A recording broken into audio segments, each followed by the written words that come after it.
तो अभी हम लोग बात करेंगे electronegativity, electron gain, enthalpy and ionisation enthalpy. तो हम सबसे पहले बात कर रहे हैं इलेक्ट्रोनेगेटिविटी। इलेक्ट्रोनेगेटिविटी क्या होती है? Tendency to attract shared electron. अगर आप जानते हैं कि कोवेलेंट बॉन्ड होता है, जैसे कि हम बात कर रहे हैं, एग्जाम्पल एक ले रहे हैं HF, hydrogen fluoride. Hydrogen fluoride में सिंगल कोवेलेंट बॉन्ड है, सिंगल कोवेलेंट बॉन्ड है, और यहाँ पे आप देख सकते हैं कि इलेक्ट्रोनेगेटिविटी का गैप है। इलेक्ट्रोनेगेटिविटी, कोई भी चीज़ अगर इलेक्ट्रोनेगेटिव है, इसका मतलब ये होता है कि शेयर्ड इलेक्ट्रॉन को वो अपनी तरफ ज़्यादा अट्रैक्ट करेगा। तो यहाँ पे जो भी हम देखते हैं पीरियोडिक टेबल में, तो हम लेफ्ट से राइट साइड जब जाते हैं तो इलेक्ट्रोनेगेटिविटी क्या होती है? इंक्रीज होती है। तो हम जानते हैं हाइड्रोजन तो S ब्लॉक में रखा हुआ है और फ्लोरीन कहाँ पे है? P ब्लॉक में रखा हुआ है, लेफ्ट साइड 17 ग्रुप में। तो इलेक्ट्रोनेगेटिविटी लेफ्ट साइड जाने में इंक्रीज होती है। फ्लोरीन की इलेक्ट्रॉन अट्रैक्टिंग पावर सबसे ज़्यादा होती है पूरे पीरियोडिक टेबल में। मोस्ट इलेक्ट्रोनेगेटिव एलिमेंट जो है वो क्या है? फ्लोरीन है। ठीक है, तो electronegativity is tendency to attract shared electron. तो ये जो शेयर्ड इलेक्ट्रॉन है ना, ये तो हाइड्रोजन का है, ये फ्लोरीन का है, लेकिन ये जो दोनों शेयर्ड इलेक्ट्रॉन को अपनी तरफ ज्यादा अट्रैक्ट करने की टेंडेंसी कौन रखता है? फ्लोरीन। मतलब हाइड्रोजन वाला इलेक्ट्रॉन भी वो अपनी तरफ ज्यादा अट्रैक्ट करेगा। तो ये अट्रैक्ट करने की जो टेंडेंसी है, इसी को बोलते हैं इलेक्ट्रोनेगेटिविटी। ठीक है, अब बात करते हैं कि पूरे पीरियोडिक टेबल में सबसे ज्यादा मोस्ट इलेक्ट्रोनेगेटिव ग्रुप कौन सा है? मतलब किन की इलेक्ट्रोनेगेटिविटी? पूरा पीरियोडिक टेबल है, S ब्लॉक में मेटल्स हैं, D ब्लॉक में भी मेटल्स हैं, F ब्लॉक में भी मेटल्स हैं। नॉन मेटल्स हमको कहाँ मिलते हैं? P ब्लॉक में। और P ब्लॉक में ही जो नॉन मेटल्स होते हैं वही ज़्यादा इलेक्ट्रोनेगेटिव होते हैं। ठीक है, तो अगर हम बोले कि पूरे पीरियोडिक टेबल में मोस्ट इलेक्ट्रोनेगेटिव ग्रुप कौन सा है, तो मोस्ट इलेक्ट्रोनेगेटिव ग्रुप कौन सा है? ग्रुप नंबर 17, जिनको हम क्या बोलते हैं? हैलोजेंस।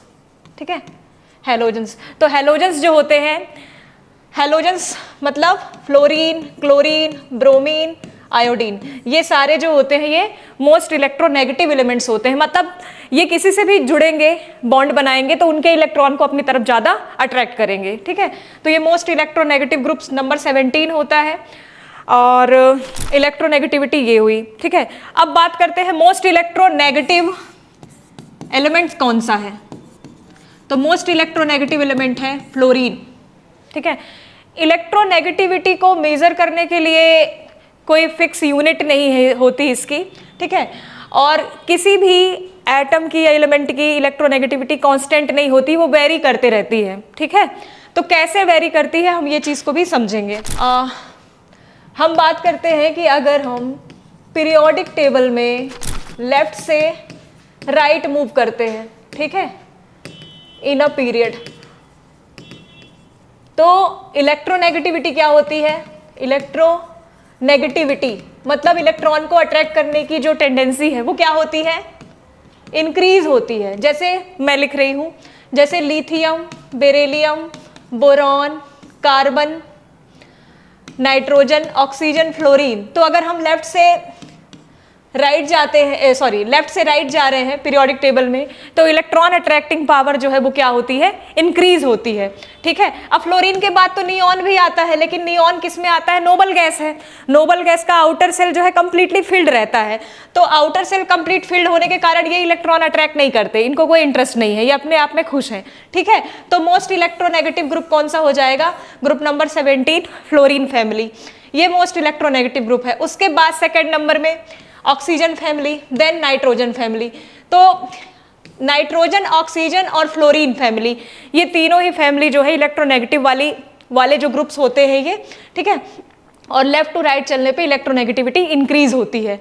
अगर हम बात करें किसी ग्रुप में हम अप टू डाउन जाएं, अब हम बात कर रहे हैं किसी ग्रुप में अप टू डाउन जाना है हमको, अप टू डाउन, तो इलेक्ट्रोनेगेटिविटी का क्या होगा, इलेक्ट्रोनेगेटिविटी क्या होगी, नीचे जाने पे क्या होता है, साइज एटम का बढ़ता है ना, अप टू डाउन जाने पे एटम का साइज बढ़ता है, एलिमेंट के एटम का साइज बढ़ता है, साइज बढ़ने से इलेक्ट्रॉन अट्रैक्टिंग पावर डिक्रीज होती है, जैसे कि फ्लोरीन है, क्लोरीन है, ब्रोमीन है, आयोडीन है। अगर मैं इनकी इलेक्ट्रोनेगेटिविटी को कंपेयर करूं आपस में तो मोस्ट इलेक्ट्रोनेगेटिव फ्लोरीन, फिर क्लोरीन, फिर ब्रोमीन, फिर आयोडीन। मतलब कि नीचे जाने पे किसी भी ग्रुप में आप नीचे जाओगे तो इलेक्ट्रोनेगेटिविटी क्या हो रही है, क्या हो रही है, डिक्रीज हो रही है, कम हो रही है। ठीक है, तो पूरे पीरियोडिक टेबल में यही ट्रेंड चलता है कि हम ऊपर से नीचे जाते हैं तो इलेक्ट्रोनेगेटिविटी क्या होती है, डिक्रीज होती है। तो एक सिंपल सी चीज है, लेफ्ट से राइट जाओगे तो इंक्रीज होगी, अप टू डाउन जाओगे तो डिक्रीज होगी। ठीक है, अब आगे बढ़ते हैं, इलेक्ट्रोनेगेटिविटी। अब इलेक्ट्रोनेगेटिविटी जो है वो अलग अलग एलिमेंट के बीच का कॉम्बिनेशन, जैसे मैं एग्जांपल दे रही हूं हाइड्रोजन और फ्लोरीन का, हाइड्रोजन और क्लोरीन का।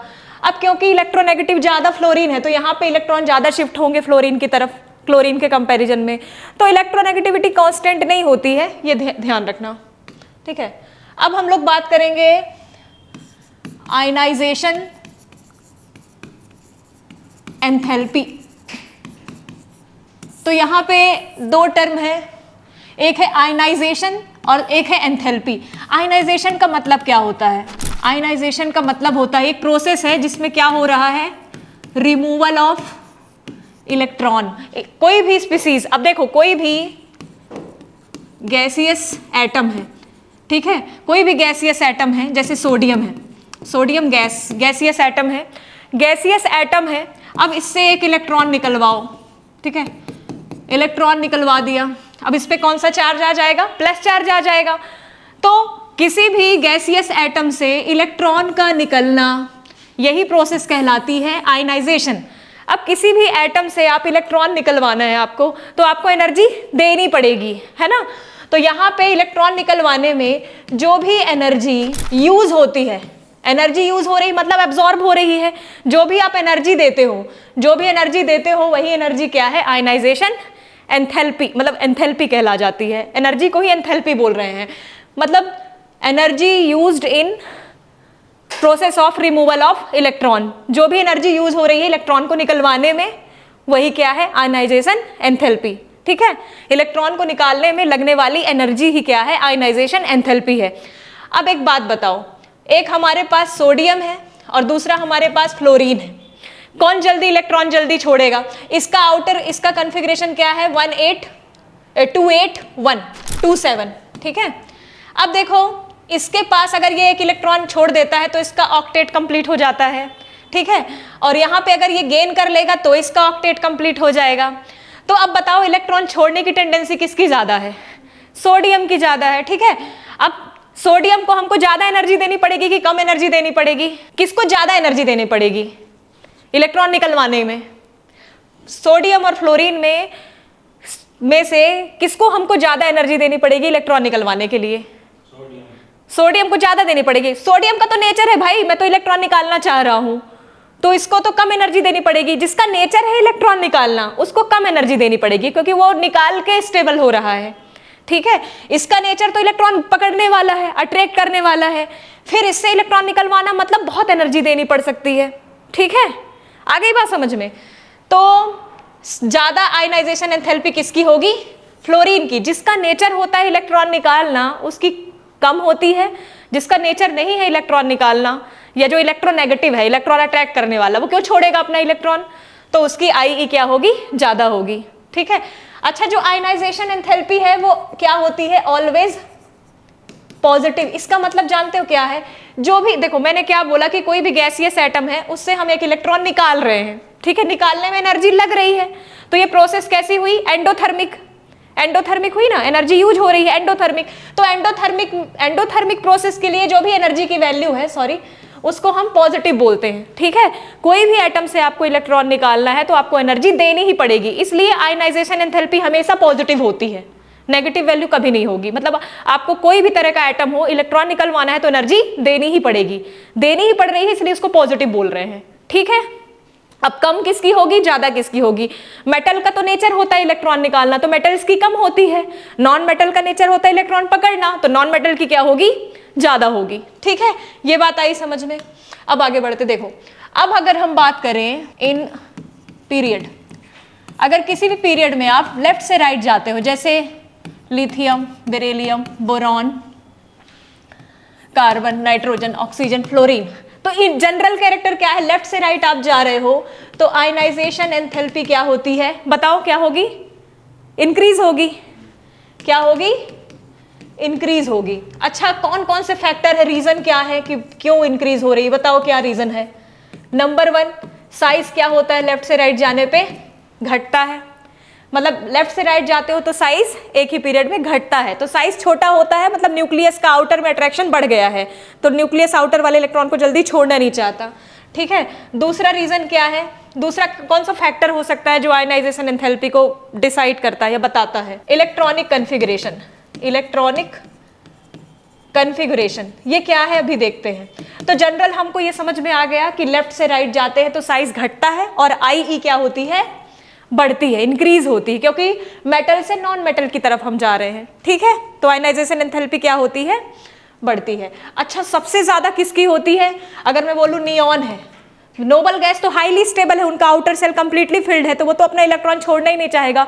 तो नोबल गैस के लिए, नोबल गैसेस के लिए आई जो होता है वो क्या होता है, मोस्ट पॉजिटिव। ठीक है, सबसे ज्यादा किसकी होगी, नोबल गैस का आयनाइजेशन एंथैल्पी होगा। ठीक है, लेफ्ट से राइट जा रहे हैं तो इंक्रीज हो ही रहा है। ठीक है, ये हमको समझ में आया, ये साइज के हिसाब से है। ठीक है, कन्फिगरेशन के हिसाब से हमने समझ लिया कि नोबल गैस का आउटर सेल पूरी तरह से फिल्ड होता है इलेक्ट्रॉन से। अब पूरी तरीके से जिसका भी आउटर सेल भरा होता है इलेक्ट्रॉन से, वो इलेक्ट्रॉन छोड़ना नहीं चाहेगा क्योंकि वो ऑलरेडी स्टेबल है। ठीक है, ये चीज हो गई। अब एक और चीज देखते हैं, जैसे मैं यहाँ पे लिख रही हूं नाइट्रोजन और ऑक्सीजन। नाइट्रोजन के आउटर में कितने इलेक्ट्रॉन होते हैं, कितने इलेक्ट्रॉन होते हैं, 5 इलेक्ट्रॉन होते हैं, 2s 2s2 2p3। ठीक है, और ऑक्सीजन के आउटर में कितने होते हैं इलेक्ट्रॉन, 2s2 2p 2p4। ठीक है, तो इन दोनों में कौन सा कन्फिगरेशन ज्यादा स्टेबल है, इन दोनों में ये ज्यादा स्टेबल है कन्फिगरेशन, इलेक्ट्रॉनिक कन्फिगरेशन कौन सा ज्यादा स्टेबल है, ये वाला है ये वाला है। तुमने एक चीज पढ़ा है केमिस्ट्री में, fully filled, half filled, stability, stability of electronic configuration. अगर सेल या ऑर्बिटल्स पूरी तरीके से फिल्ड है इलेक्ट्रॉन से, तो वो सबसे ज्यादा मोस्ट स्टेबल स्टेट होती है। ठीक है, जैसे मैं यहाँ पे लिख के बताती हूँ, हमारे पास p ऑर्बिटल है, अगर p में पूरे 6 इलेक्ट्रॉन भरे हैं तो ये क्या है, हाईली या बोल सकते हैं मोस्ट स्टेबल कन्फिगरेशन। ठीक है, नंबर 1। नंबर 2 हम बोलते हैं, नंबर 2 में कौन, सेकंड नंबर में कौन स्टेबल होता है, हाफ फिल्ड, मोर स्टेबल। इसको क्या बोलते हैं, हाफ फिल्ड। क्या बोलते हैं, हाफ फिल्ड कन्फिगरेशन। ये फर्स्ट वाला कौन सा है, ये फुली फिल्ड कन्फिगरेशन है। तो नंबर 1 पे सबसे ज्यादा स्टेबल कौन है, फुली फिल्ड। नंबर 2 पे कौन है, हाफ फिल्ड वाला। ठीक है, तो फुली फिल्ड तो नोबल गैसेस का था, वो फुली फिल्ड है तो मोस्ट स्टेबल है, इसलिए इलेक्ट्रॉन निकालना बहुत मुश्किल है, तो आयनाइजेशन एंथैल्पी सबसे ज्यादा है। दूसरे नंबर में नाइट्रोजन, और देखो नाइट्रोजन से ऑक्सीजन में जाओ तो ऑक्सीजन का साइज छोटा है, आई बढ़ना चाहिए ना, लेकिन होता क्या है, नाइट्रोजन का आई ज्यादा होता है ऑक्सीजन से। ऐसा क्यों भाई, उसका रीजन है क्या, साइज रीजन नहीं है, उसका रीजन है ये कौन सा कन्फिग्रेशन है, हाफ फिल्ड वाला, half filled stable configuration p3 है। जब भी ऑर्बिटल्स में एक एक इक्वल इलेक्ट्रॉन डिस्ट्रीब्यूटेड होते हैं तो ये हाफ फिल्ड कहलाता है, हाफ मतलब एक एक सब में है। ठीक है, और ये मोस्ट, इसके कंपैरिजन में p4 से p3 ज्यादा स्टेबल होता है, तो ज्यादा स्टेबल वाला अपने आप को डिस्टर्ब नहीं करना चाहता, इससे इलेक्ट्रॉन निकालोगे तो p2 में जाएगा जो कि स्टेबल नहीं है, p3 ज्यादा स्टेबल है। ठीक है, जबकि ऑक्सीजन को छोड़ो, ऑक्सीजन पे आओ, अगर ऑक्सीजन को देखते हो, अगर ऑक्सीजन एक इलेक्ट्रॉन निकाल रहा है तो ऑक्सीजन एक इलेक्ट्रॉन निकाल के किस में जाएगा, p3 में जाएगा, और p3 ज्यादा स्टेबल होता है तो वो जल्दी निकालना चाहेगा। तो नाइट्रोजन के कंपेरिजन में ऑक्सीजन कौन जल्दी छोड़ेगा, ऑक्सीजन, तो जल्दी छोड़ेगा तो इसका आई कम होगा, ये देरी से छोड़ेगा क्योंकि ये क्या है, स्टेबल है, हाफ फिल्ड स्टेबल कन्फिग्रेशन है।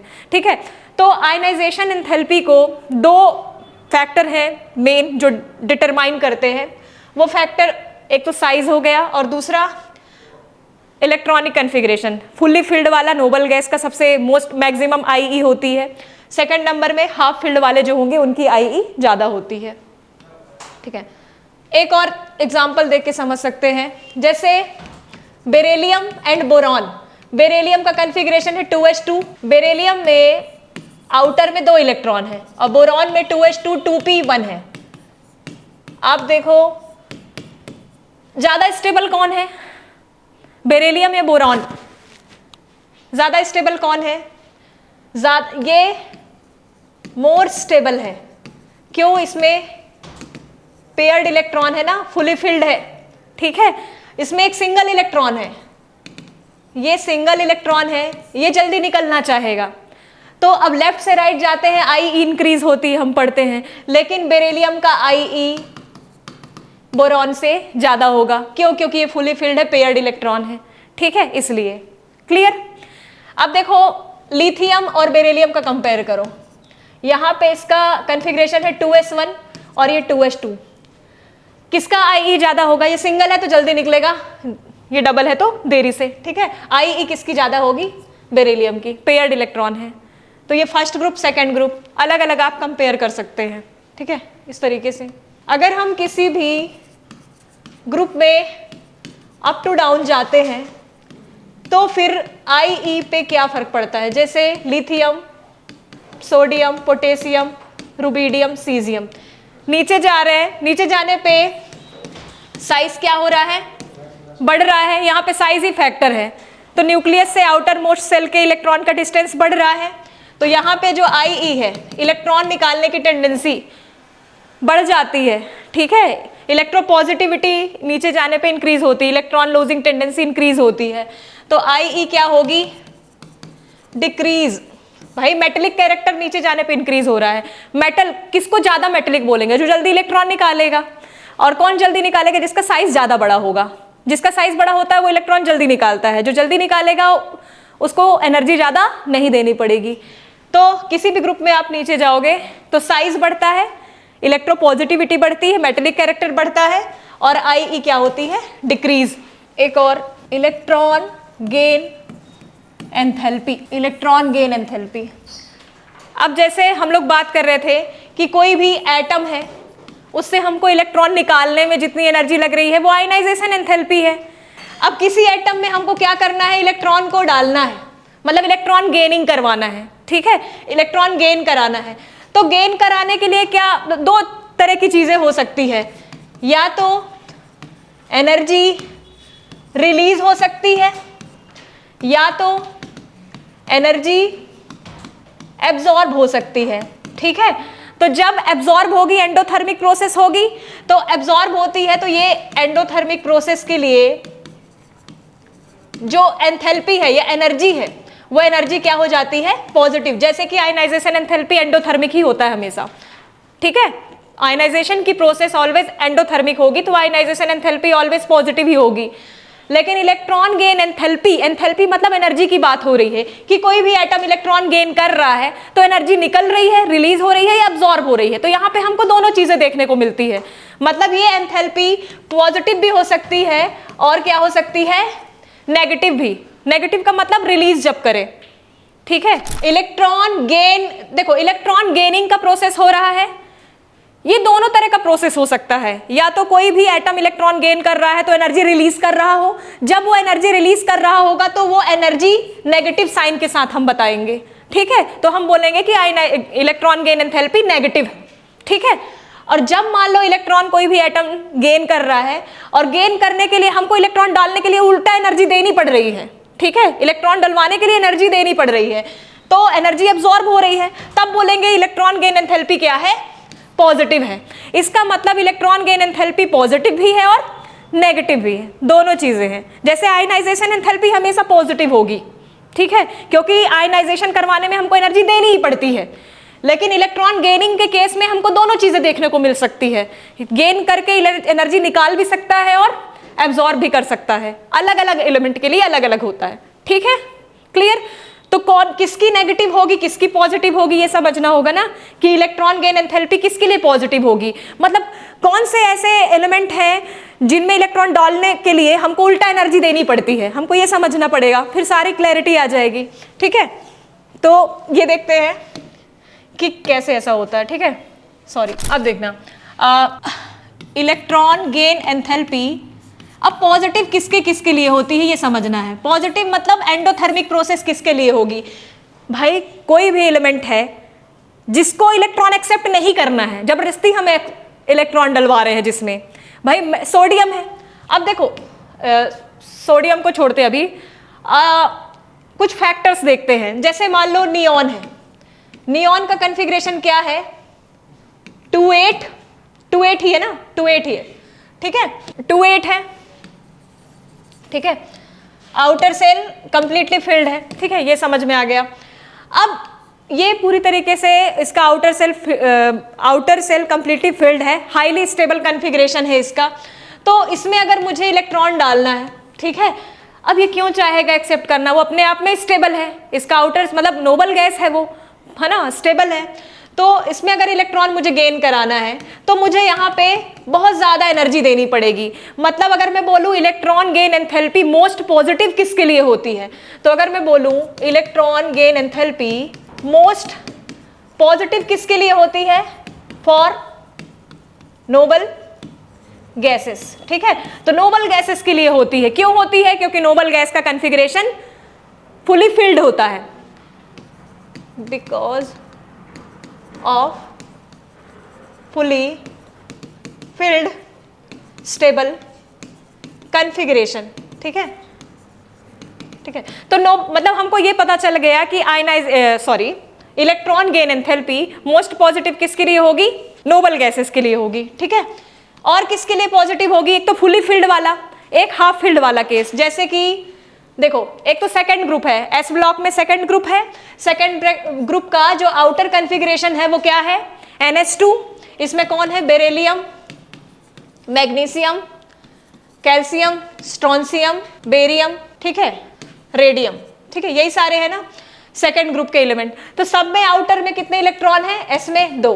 अब ये क्या है, ये भी फुली फिल्ड वाला है, नोबल गैस की मैक्सिमम इलेक्ट्रॉन गेन एंथैल्पी थी। अब ये भी है, इसमें पी भले खाली है लेकिन ये तो भरा है ना, अब इसमें हम जबरदस्ती इलेक्ट्रॉन डलवाएं तो जबरदस्ती डलवाएंगे तो इसमें तो आ नहीं सकता, एक ऑर्बिटल में 2 ही है, तो यहाँ आएगा, नेक्स्ट पी में आएगा, लेकिन वो ऑलरेडी अब P1 के कंपेरिजन में S2 ज्यादा स्टेबल होता है, अपने आप में वो स्टेबल है, तो ये भी इलेक्ट्रॉन नहीं लेगा। तो मतलब जो सेकेंड ग्रुप है, ग्रुप नंबर 2, इसके लिए भी इलेक्ट्रॉन गेन एंथैल्पी क्या होगी, पॉजिटिव होगी, मतलब इनमें भी इलेक्ट्रॉन डालने के लिए हमको एनर्जी देना पड़ेगा। तो ये सेकंड नंबर का पॉइंट ये हुआ कि सेकंड ग्रुप, फर्स्ट हमने देखा मैक्सिमम होगी नोबल गैस के लिए, फिर पॉजिटिव होगी किसके लिए, सेकंड ग्रुप के लिए। एक और चीज है नाइट्रोजन फैमिली, नाइट्रोजन फैमिली का आउटर कॉन्फ़िगरेशन क्या है, NH2NP3। अब NP3 क्या है, कैसा कॉन्फ़िगरेशन है, अभी मैंने बताया था, ये क्या है, हाफ फिल्ड। देखो सबसे ज्यादा स्टेबल होता है फुली फिल्ड, सेकंड नंबर में होता है हाफ फिल्ड, तो हाफ फिल्ड कॉन्फ़िगरेशन भी स्टेबल होता है, P4 के कंपैरिजन में P3 ज्यादा स्टेबल है। P3 P4 नहीं बनाना चाहता क्योंकि P3 हाफ फिल्ड वाला कोई भी केस होगा, चाहे D5 हो, P3 हो, हाफ फिल्ड ज्यादा स्टेबल होता है। तो ये हाफ फिल्ड स्टेबल है, इसलिए इसमें इलेक्ट्रॉन लेने के लिए या डालने के लिए हमको एनर्जी और उल्टा देनी पड़ेगी। तो हमको क्या समझ में आया कि electron gain enthalpy positive for किसके किसके लिए है, ग्रुप नंबर 18 नोबल गैस के लिए है, group number 2 alkaline earth metal के लिए है, और ग्रुप नंबर 15 नाइट्रोजन फैमिली के लिए है। तो इन सब के लिए हमको इलेक्ट्रॉन गेन एंथैल्पी क्या मिलती है, पॉजिटिव। ठीक है, इसके अलावा सबकी इलेक्ट्रॉन गेन एंथैल्पी नेगेटिव होती है। अभी एक क्वेश्चन मार्क आएगा कि कैसे, देखो अब बताती हूं। तुम लोग कहोगे कि सोडियम है, अब 281 है, ये तो इलेक्ट्रॉन निकाल के स्टेबल होता है 28, ठीक है, ये एक इलेक्ट्रॉन निकालता है तो स्टेबल होता है, और मैं कह रही हूं कि 281 है और एक इलेक्ट्रॉन मैंने इसमें डाला है और ये सोडियम का माइनस है, ठीक है, ये ज्यादा स्टेबल है, 282 ये बना रहा है, और यहाँ पे इलेक्ट्रॉन गेन एंथैल्पी क्या है इसकी, नेगेटिव है, मतलब ये एनर्जी लेके यहाँ पे एनर्जी रिलीज कर रहा है, सॉरी इलेक्ट्रॉन गेन करके एनर्जी रिलीज कर रहा है। तो बताओ सोडियम के लिए इलेक्ट्रॉन गेन एंथैल्पी नेगेटिव कैसे आ गई? देखो यहाँ पे कॉन्फ़िगरेशन क्या है, S1 है, ठीक है आउटर में, और यहाँ पे क्या है S2 है। S1 या S2 कौन ज्यादा स्टेबल है? S3S1 होता है लास्ट में 3S1, ये 3S2 बना रहा है सोडियम इलेक्ट्रॉन गेन करके। ज्यादा स्टेबल कौन है? S2 ज्यादा स्टेबल है।